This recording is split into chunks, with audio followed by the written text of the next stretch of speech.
Everybody, welcome back. CAA Hoops fans. The first week of conference play in CAA women's basketball ushered in a ton of excitement for what we're about to see unfold this season. I'm Karlie Smith here with our wonderful insider, Monika Moore, to break down all the action. And Monika, 5 teams started off the conference slate going 2-0.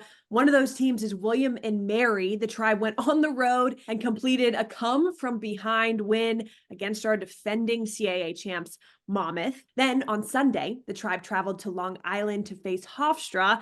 And I love this. In the final 5 seconds, Bella Nascimento hits a jumper to win the game, 48-46. How impressive was it to see the Tribe not only start 2-0 in conference play for the first time since 2017, 2018, but to do it on the road? It was really impressive. It's hard to do, especially hard to do on the road, but this is a spoiler alert. There is a theme to this week's Women's College Basketball Insider, and that theme is defense. It is lockdown, hard-nosed defense, because even when you are not having your best day offensively, you can always play good defense and good things happen. And a case in point here is William and Mary.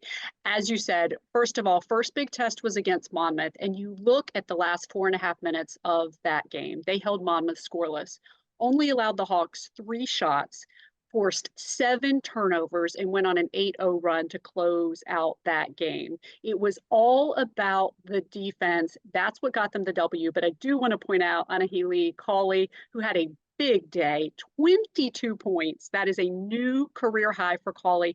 Her prior career high was 11. So she doubled that up for that contest against Monmouth. That was huge, but was really impressed with the defense. So the question was, could they do the exact same thing against Hofstra?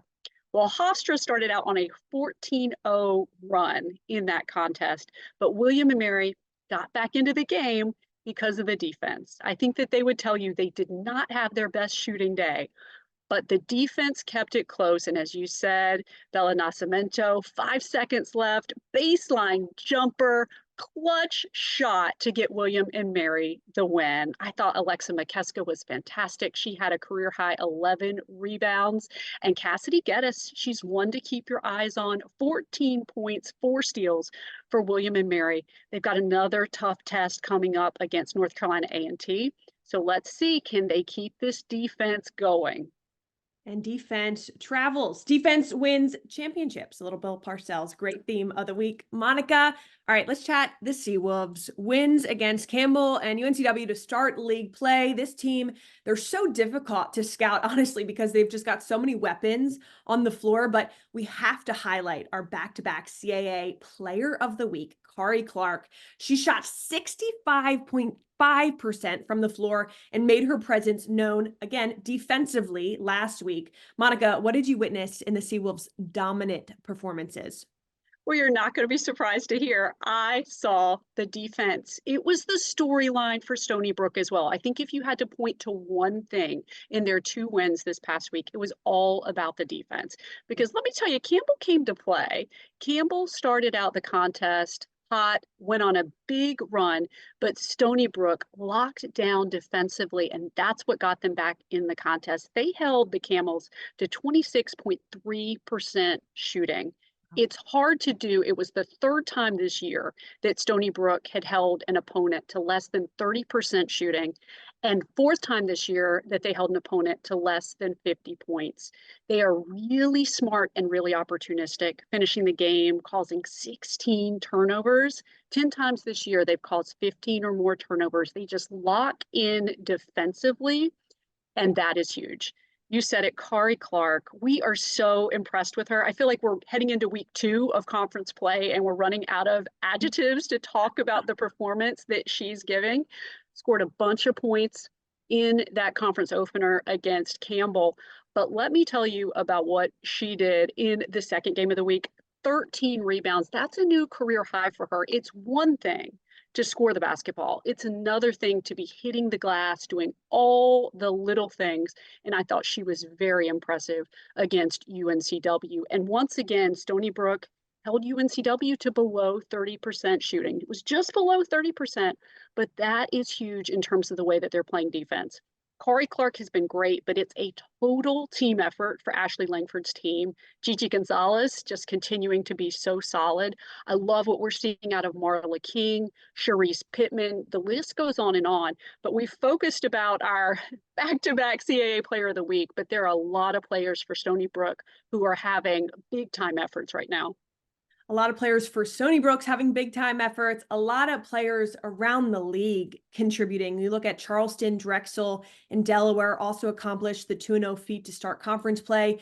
The Blue Hens doing it without their leading scorer, Tara Cousins, on Friday. Charleston's young star, you love to talk about her, Taryn Barbeau. She's continuing to make an impact on both ends of the floor. She's our CAA Rookie of the Week. And Drexel erased a 14-point deficit in the second half to defeat Northeastern on Sunday, 67-65. That shows how much resiliency they have. Monika, who are some key contributors that you really saw step up this week? You've mentioned a lot of them, but I want to start with Brooke Mullen for Drexel. I thought she had a tremendous week for the Dragons. And don't get me wrong, she's been doing this all season long, but I thought particularly this week against Hampton and Northeastern, she absolutely came to play. She has had 8 games this year where she has been in double-digit points. And you think about the Northeastern game, it was her three-pointer in the third quarter that gave Drexel their first lead of the contest. She's clutch, she's reliable, and I think she's one in conference play that you have to keep your eyes on for the Dragons. You also talked about Delaware. They needed some other players to step up this week, and Chloe Wilson answered the call for the Blue Hens because she also stepped up. She averages around 11 points per game, but went well above those numbers. Delaware also playing Hampton and Northeastern. She was a massive contributor, as was Sydney Boone, who had 14 and 16 points in her 2 contests this week. And before we leave Delaware, I do want to talk about Clark Sconyers, who had a big milestone week. She scored her 500th career point as a Blue Hen. So certainly want to make mention of her as she helped Delaware go perfect in their opening week of conference play. And we'll end up with College of Charleston. You already mentioned Taryn Barbeau. We will get to her, but Jenna Anacarico. Yeah. She does a little bit of everything out on the floor. Now, I previewed the Charleston, North Carolina A&T game last week. That was one that I had my eyes on, and the stars come to shine as Jenna Anacarico did with her 20-point performance against North Carolina A&T. She followed that up with 11 points against Elon. I think she's had 11 double-digit point performances so far this season. She is just impressive, and that might be in a row for Jenna Anacarico because she's so reliable. And Taryn Barbeau, wow, the freshman, it was a big week. Now she has won CAA Rookie of the Week honors 3 times. She had a 22-point performance against Elon. I was impressed with the way she knocked down the free throws. She went 4 of 4 against Elon from the free throw line. She hit some big 3-pointers this week. She is one we are going to continue to have our eyes on because she does not play like a freshman. The stars are surely shining bright and early. Monika, 5 games on Friday, 7 games on Sunday. What's on your calendar? Well, I've got my eyes on Stony Brook because they have got some tough tests this week, and those tough tests are on the road. They are going to square off against Towson. And if you remember last year, those 2 teams split, and it was the home team that won each of the contests. So Stony Brook is going to travel to Towson. That's a tough test, and it doesn't get any easier because then you have to go play Delaware, who is also 2-0 right now. So those are a couple of contests that I certainly have circled on my calendar. And then you also have to think about Charleston too. They have some tough tests coming up this week. Really excited about the Charleston Drexel matchup and really excited about the Charleston Monmouth matchup because Monmouth had that big 2-point win over Campbell. They're coming in with a lot of momentum right now. We have our eyes on them as our defending tournament champions. So tough test for Charleston as well. We'll see who, if anyone, is able to keep their perfect conference record at the end of week 2.